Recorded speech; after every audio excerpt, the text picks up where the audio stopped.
Oui, donc je pense que l'avenir est évident.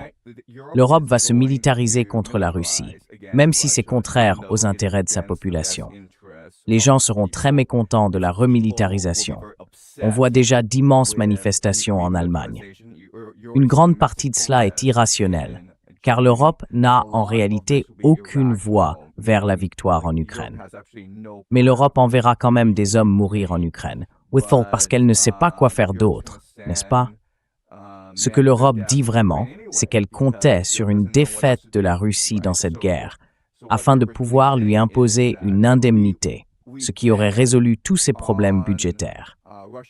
Maintenant que la Russie est en train de gagner la guerre, l'Europe fait face à un effondrement économique chez elle, et elle ne veut pas vraiment l'affronter. Donc elle va poursuivre la guerre et espérer le meilleur. Il n'y a pas de stratégie ici. C'est suicidaire, c'est irrationnel. Mais l'Europe est coincée là où elle est.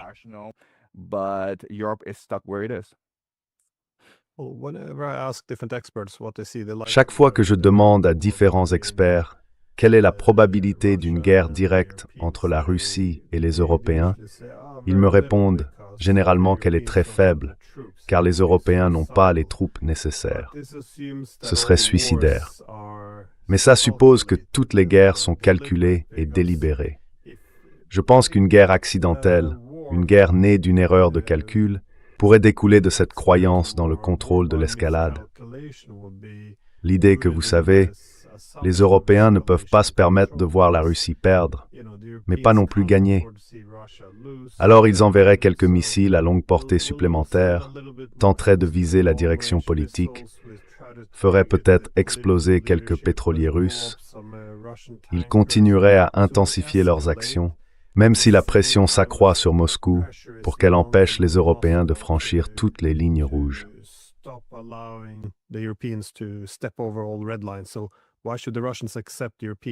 Alors pourquoi les Russes accepteraient-ils que les Européens mènent des attaques directes, tuant des Russes? Ils riposteront. Je ne pense pas que les Européens veuillent cela. Ils ne veulent pas une guerre directe. Ils veulent simplement tuer des Russes par l'intermédiaire de l'Ukraine, puis prétendre qu'ils ont les mains propres. Mais je ne pense pas que cela soit près de se terminer.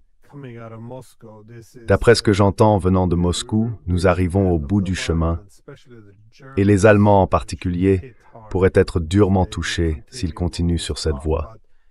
Pourtant, si l'on ouvre n'importe quel journal européen ou allemand, ils ne semblent pas s'en rendre compte du tout. S'ils reconnaissent la possibilité d'une guerre, c'est seulement parce qu'ils pensent que la Russie veut restaurer l'Union soviétique ou marcher sur Paris, quelque chose de ce genre. Penses-tu que ce soit une perspective réelle?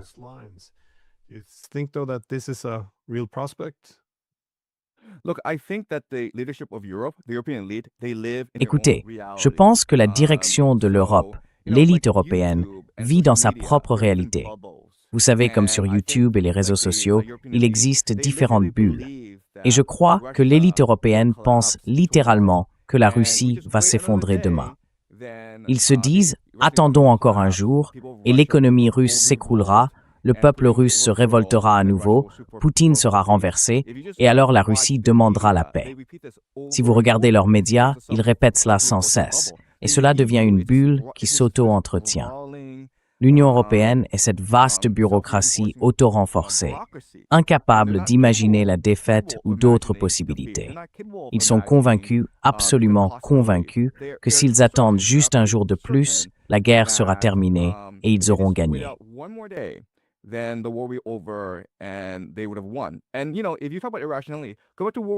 Et vous savez, si l'on parle d'irrationalité, il faut revenir à la Première Guerre mondiale. Pendant ces 4 ou 5 années, des millions de personnes sont mortes pour rien, simplement parce que ces dirigeants ne pouvaient pas accepter la possibilité d'avoir commis une erreur. Je veux dire, je comprends que tout cela est absurde. Pourquoi sacrifierait-on des millions d'hommes simplement parce qu'on ne peut pas admettre qu'on s'est trompé? Ils ne peuvent pas reconnaître que peut-être envoyer Boris Johnson saboter les pourparlers de paix entre Kiev et Moscou était une erreur. Peut-être que construire le gazoduc Nord Stream était une erreur. Peut-être que provoquer la Russie pendant 20 ans en étendant l'OTAN jusqu'à ses frontières était une erreur. Ces gens refusent absolument d'admettre qu'ils ont tort et ils sont prêts à sacrifier leur propre nation simplement pour éviter de le reconnaître.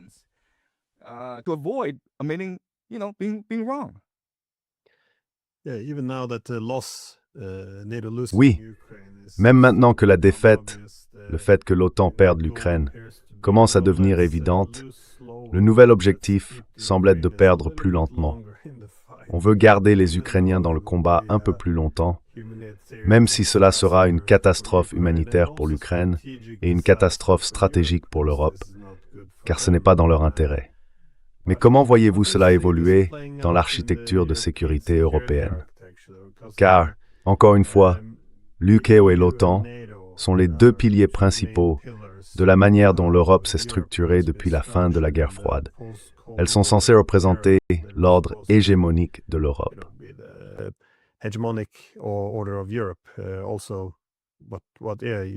De plus, sur quoi était censée reposer l'unipolarité des États-Unis, notamment l'OTAN? Penses-tu qu'ils puissent survivre à cela?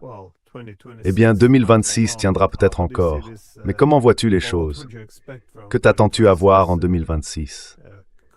Un effondrement total n'est pas forcément au programme, mais tout semble se détériorer rapidement. Je veux dire, pendant que nous parlons, Trump revendique le Groenland et la première ministre danoise essaye d'invoquer l'article 5. Mais je ne suis pas sûr que l'Amérique viendrait défendre le Groenland si c'est elle-même qui s'en prend au Groenland. C'est un peu absurde tout ça.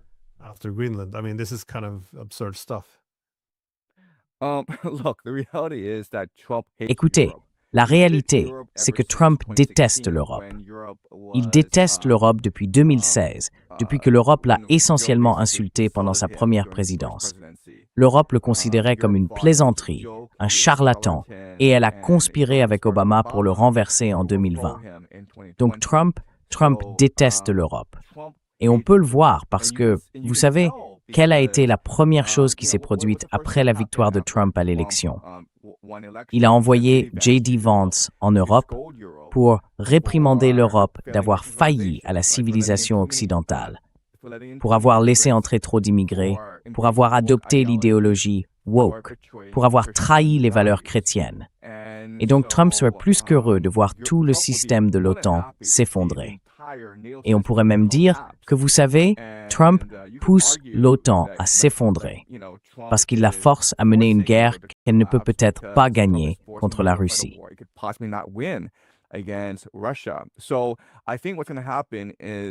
Je pense donc que ce qui va se passer, c'est que l'OTAN va avancer en somnambule vers la catastrophe en Ukraine. Et la raison, c'est que c'est une bureaucratie lourde et maladroite, incapable d'imaginer sa propre disparition. Ce ne sont que des bureaucrates qui veulent toucher leur salaire et protéger leur retraite. Ils ne se soucient pas vraiment de ce qui arrive. Ils feront simplement ce qu'on leur dit de faire. Cette guerre se jouera à Odessa. Je pense que l'OTAN s'y effondrera, car elle s'engagera à défendre Odessa. La Russie l'encerclera, l'assiégera, et l'OTAN ne pourra pas tenir. L'OTAN forcera les Européens à être enrôlés dans l'armée pour mourir à Odessa, et ils refuseront. Alors, il y aura une guerre civile dans toute l'Europe, mais cela se fera sur une période de 5 à 10 ans. Cela ne se produira pas cette année. Il faudra encore 5 à 10 ans. Ce sera une mort lente pour l'Europe.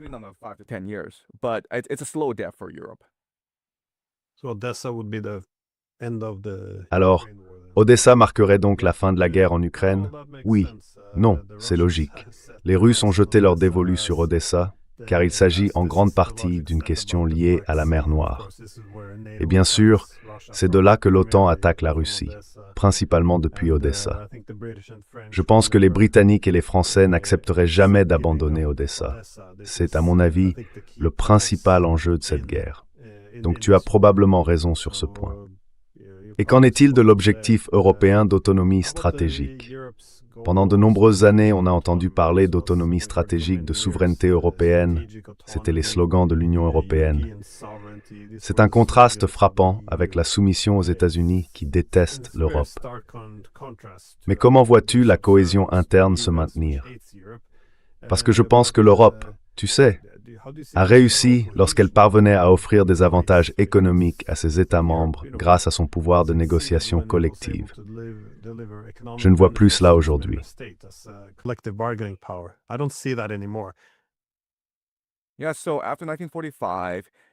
Oui, donc après 1945, l'Europe a été contrainte d'adopter les idées de la société ouverte, n'est-ce pas?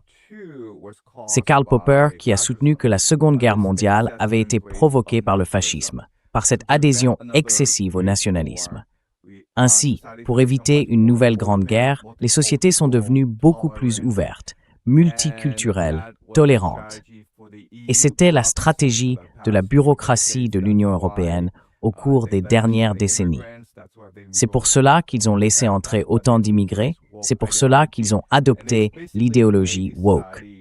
Et cela a en quelque sorte rendu ces sociétés beaucoup plus vulnérables. Il existe donc une réelle possibilité de guerre en Grande-Bretagne ou en France parce qu'ils ont accueilli tous ces immigrés et que les natifs les perçoivent comme une menace pour leur identité culturelle.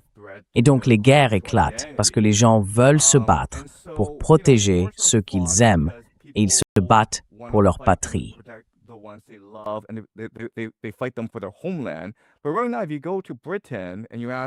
Mais en ce moment, si vous allez en Grande-Bretagne et que vous demandez aux gens « Que signifie la Grande-Bretagne pour vous ?», je pense que la plupart des Britanniques auraient du mal à répondre. Si vous interrogez des immigrés en Grande-Bretagne et que vous leur demandez « Eh, seriez-vous prêts à aller vous battre en Ukraine pour défendre la Grande-Bretagne ?» Ils répondront « Certainement pas ».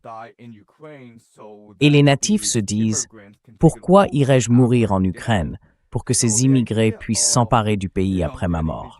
Donc, l'idée de faire partir des Européens se battre quelque part est tout simplement absurde aujourd'hui. Et oui, bien sûr, on en enrôlera un certain nombre, car ces nations européennes sont devenues autoritaires, mais cela va détruire leur société.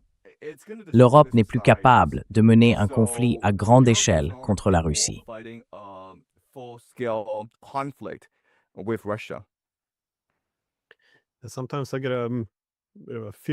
Parfois, j'ai l'impression d'une certaine ressemblance avec les soviétiques après la révolution bolchevique, lorsqu'ils combattaient alors même que les Russes étaient profondément religieux. Ainsi, lorsqu'ils devaient essentiellement se battre sous un régime bolchevique, sous un drapeau soviétique, la question était pourquoi exactement se battaient-ils? Ils ont en quelque sorte dû permettre à l'Église de revenir, parce que c'était pour cela que les gens étaient prêts à se battre. Et j'ai la même impression aujourd'hui. On dit aux Européens que nous devons aller mourir pour combattre la Russie. Et si l'on demande pourquoi, on invoque la nation et les raisons habituelles pour lesquelles on dit aux gens de mourir.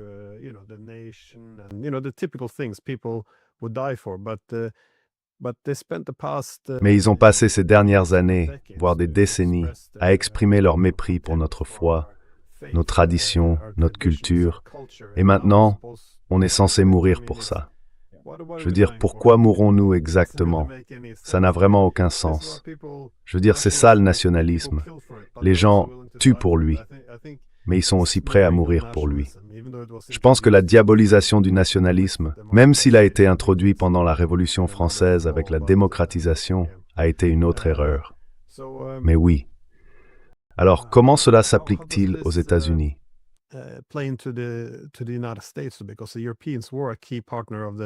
Parce que les Européens ont été un partenaire clé des États-Unis par le passé, en effet, pendant la guerre froide et l'ère hégémonique. Mais que voyez-vous faire les Américains aujourd'hui? S'ils s'éloignent davantage des Européens, vont-ils abandonner la politique des blocs ou simplement exiger la soumission?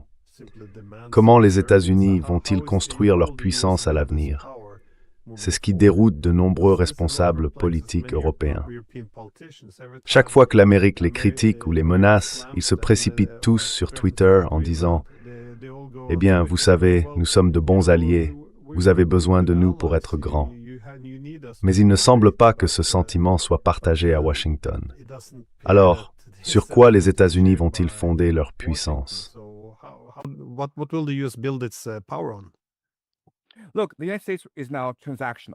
Écoute, Les États-Unis sont désormais dans une logique transactionnelle. C'est un empire, et il va exploiter ses vassaux.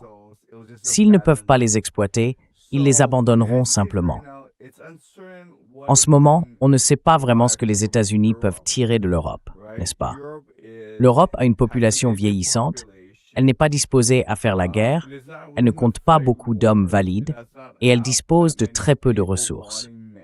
Donc, les États-Unis ne savent vraiment quoi faire avec l'Europe.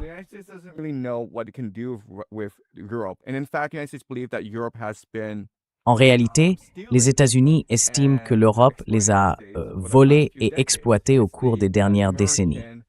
C'est l'infrastructure de sécurité américaine qui a protégé l'Europe, qui lui a permis de créer son État-providence, qui lui a permis, en gros, les Américains pensent que les Européens sont simplement paresseux, décadents et corrompus. Ainsi, les États-Unis vont jeter l'Europe par-dessus bord, l'abandonner à la Russie et l'oublier. Et donc, dans la stratégie de sécurité nationale des États-Unis, c'est très clair. Ils vont utiliser l'hémisphère occidental pour projeter leur puissance à l'étranger. L'exemple vise la Chine, où le message est « Écoute, à l'avenir, Chine, si tu veux des ressources, ne pense pas au Moyen-Orient, car il est en feu.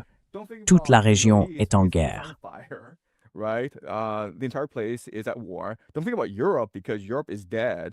Ne pensez pas à l'Europe, car l'Europe est morte.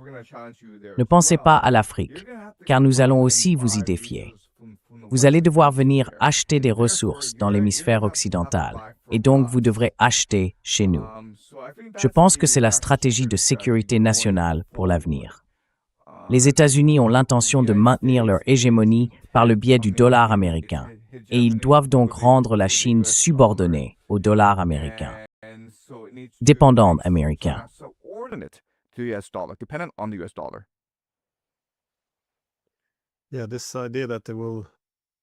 Oui, cette idée selon laquelle, dans cette nouvelle phase impériale des États-Unis, ils vont soit exploiter, soit abandonner. Je ne pense pas que les Européens en aient pleinement conscience, car j'ai entendu la même chose de la part d'Américains.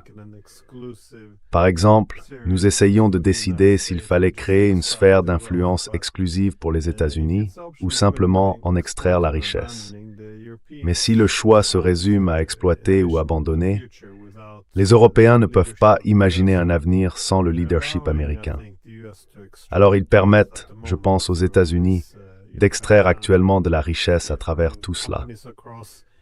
En installant des entreprises de l'autre côté de l'Atlantique, ou avec ces accords commerciaux si désastreux qu'ils ont pourtant signés sur le terrain de golf de Trump. Mais bien sûr, ce n'est qu'une solution temporaire. Une fois que l'Amérique aura pris tout ce dont elle a besoin, l'Europe sera encore plus faible, plus insignifiante, et elle sera de toute façon abandonnée. Mais encore une fois, il n'y a aucun débat au sein de la classe politique sur ce qu'il faudrait faire. On part simplement du principe que Trump est le méchant et qu'en attendant un peu, tout redeviendra normal.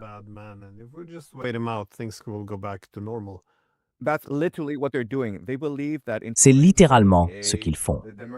Ils croient qu'en 2028, les démocrates arriveront et renverseront toutes les politiques de Trump, tout comme Biden l'a fait en 2020. Mais ce que les Européens ne réalisent pas, c'est qu'il s'agit d'une nouvelle réalité. Nous ne reviendrons pas à 2020. Même si les démocrates arrivent en 2028, ils maintiendront les politiques impériales de Trump, car c'est dans l'intérêt des États-Unis. L'Amérique n'a aucun avantage à aider l'Europe d'une quelconque manière.